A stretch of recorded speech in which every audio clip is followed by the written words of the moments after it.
ఏపీలో అసలేం జరుగుతోంది? ఒక్కొక్కరుగా పార్టీ వీడుతుండడం ప్రజల్లోకి ఎలాంటి సంకేతాలను పంపుతోంది? విజయసాయి పార్టీని వీడడంలోని ప్రధాన సమస్య ఏంటి? లోగుట్టు ఏ రామకృష్ణుడెరుగా? జగన్ నిజంగానే సాయిరెడ్డిని దూరం పెట్టారా? లేక ఎవరైనా ఇందుకు కారణమవుతున్నారా? మరీ ముఖ్యంగా విజయసాయికి అధిష్టానంతో వచ్చిన గ్యాప్స్ ఏంటి? ఆయనపై వస్తున్న గాసిప్స్ ప్రభావం ఎంత?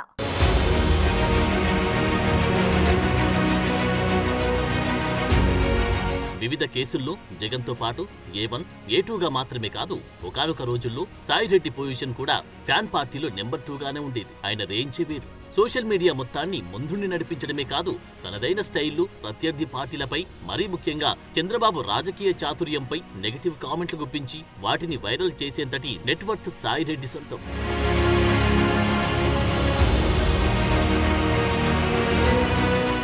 అలాంటి విజయసాయిరెడ్డి ఇప్పుడు గప్చుప్ కావడం వెనుక సజ్జల ఉన్నారా? ఆయన ఏమని సలహాదారు అయ్యారు? ఆపై సకల మంత్రిత్వ శాఖల మంత్రిగా ప్రతి అంశంపై మాట్లాడడం మొదలుపెట్టారు. జగన్ కి సాయిరెడ్డికి మధ్య అంతరం పెరిగిపోతూ వచ్చిందా అన్న కామెంట్లు సోషల్ మీడియాలో తెగ పేలిపోతున్నాయి.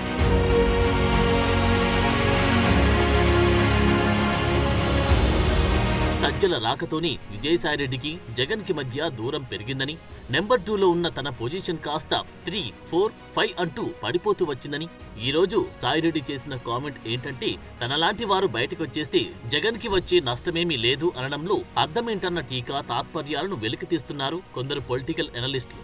పార్టీలో నేను చెప్పాను కదా, నాలాంటి వాళ్ళు 1000 మంది పార్టీ నుంచి వదిలిపోయినా కూడా జగన్మోహన్ రెడ్డి గారి ప్రజాదరణ అన్నటువంటిది ఎటువంటి పరిస్థితుల్లో తగ్గదు.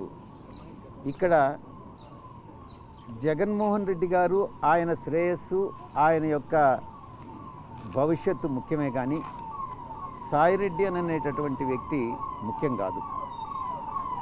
సాయిరెడ్డి లాంటి వాళ్ళు చాలామంది వస్తారు, కానీ పార్టీ అధ్యక్షుడు, పార్టీని లీడ్ చేయగలిగినటువంటి వాడు, పార్టీ ప్రజాదరణ ఉన్నటువంటి వ్యక్తి జగన్మోహన్ రెడ్డి గారి.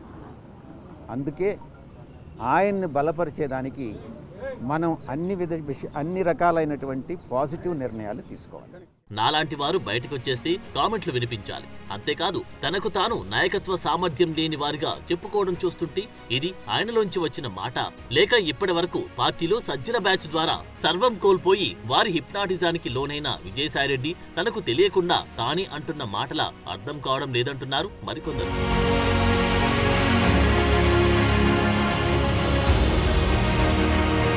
ఇది ఇలా ఉంటే సాయిరెడ్డి స్వయంగా తనపై వచ్చిన కాకినాడ ఆరోపణలు, కూతురు అల్లుడి వ్యాపార వ్యవహారాల తదితరాలు, ఉమనైజర్ వంటి ఆరోపణల వంటి వాటితో దాదాపు ఒంటరి పోరు చేయాల్సి వచ్చిందని, తాను కష్టకాలంలో ఉన్న దశలో పార్టీ నుంచి కనీస మద్దతు లభించలేదని, దీంతోనే ఆయనలో ఈ రాజకీయాలనే వదిలేయాలన్న జీవితకాలపు వైరాగ్యం వచ్చిందని వివరిస్తారు ఇంకొందరు.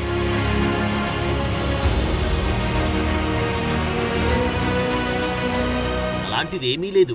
ఆయన రాజకీయాల్లో చేరాల్సిన ఎత్తులన్నీ చేరినా రావాల్సిన చెడ్డ పేరు, ఆరోపణలన్నీ వచ్చేశాయని, దీనంతటికి కారణం తనకంటూ ఒక మీడియా సపోర్ట్ లేకపోవడం వల్లేనని, దానికి తోడు భారతి డైరెక్షన్లో నడిచే మీడియా ఉందిగా అంటూ జగన్ అన్న మాటల ద్వారా కూడా ఆయన తీవ్ర నిరుత్సాహానికి లోనయ్యారని, ఇలా ఎన్నాళ్ళని తనలో తాను ప్రశ్నించుకున్నారని, అందుకే అధినేత జగన్ మాట సైతం కాదని, తన వాయిస్ అంటూ ఒకటి బయటికి వెళ్లేలా మీడియా సంస్థ స్థాపించాల్సి ఉందని భావించారని, అందుకే ఆయన రాజకీయాలను పూర్తిగా పక్కన పెట్టి మీడియా సంస్థ ఒకటి పెట్టి తనపై వచ్చిన ఆరోపణలకు తగిన సమాధానం చెప్పాలనుకుంటున్నారని అంటారు ఇంకొందరు. ఇది ఇలా ఉంటే ఇదే అంశం మీద మీడియా అడిగిన ప్రశ్నలకు ఆయన నుంచి లేదన్న మాట కూడా రాకుండా ఆలోచిస్తా అనడం చూస్తుంటే ఆయన మీడియా విషయంలో పూర్తిగా వెక్స్ అయిపోయారని, అందుకే ఇంతటి భారీ డిసిషన్ తీసుకోవాల్సి వచ్చిందని క్రోనాలజీ ఒకటి చెప్పుకొస్తున్నారు.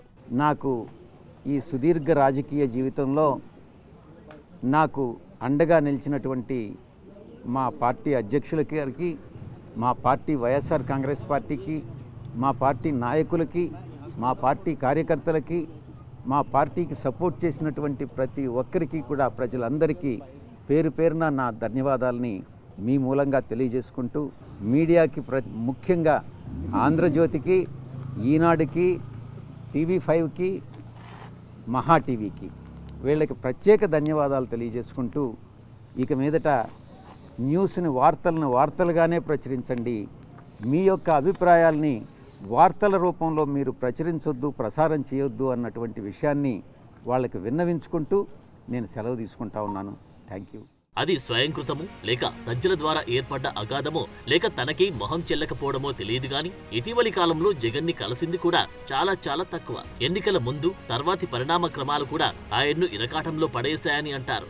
ఇన్నాళ్ల పాటు నామినేటెడ్ పోస్టులు మాత్రమే అనుభవించిన తాను ప్రత్యక్ష రాజకీయాల్లోకి వచ్చి ఇక్కడ జెండా పాతలేకపోవడం విజయసాయిని తీవ్రంగా బాధించిందని, అందుకే ఆయన తాను కంప్లీట్ పొలిటీషియన్ కాలేకపోయానన్న డైలమాలో పడ్డారని, అందుకే రాజకీయాల నుంచి పూర్తిగా తప్పుకునేంత భారీ నిర్ణయం తీసుకున్నారని అంటారు.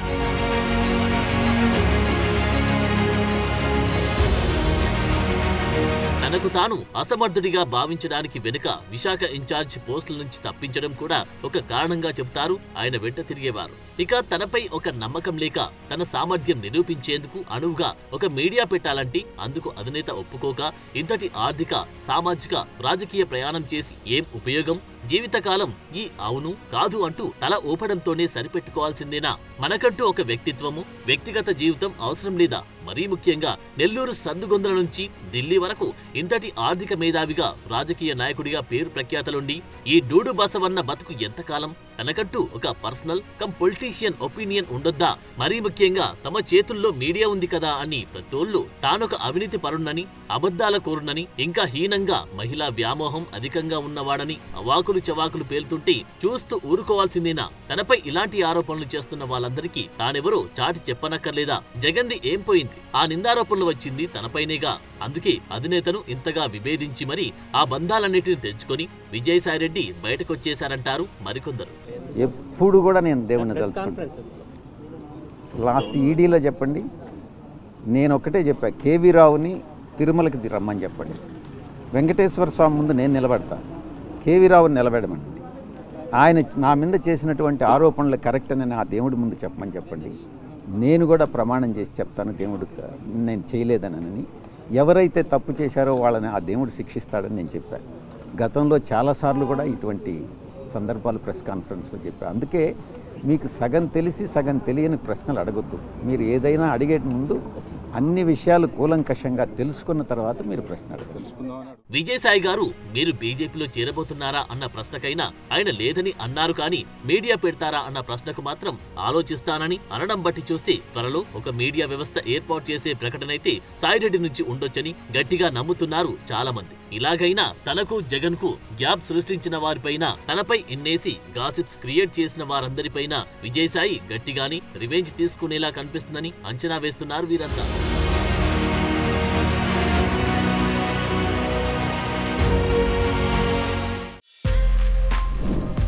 For more videos like this, subscribe Big TV channel.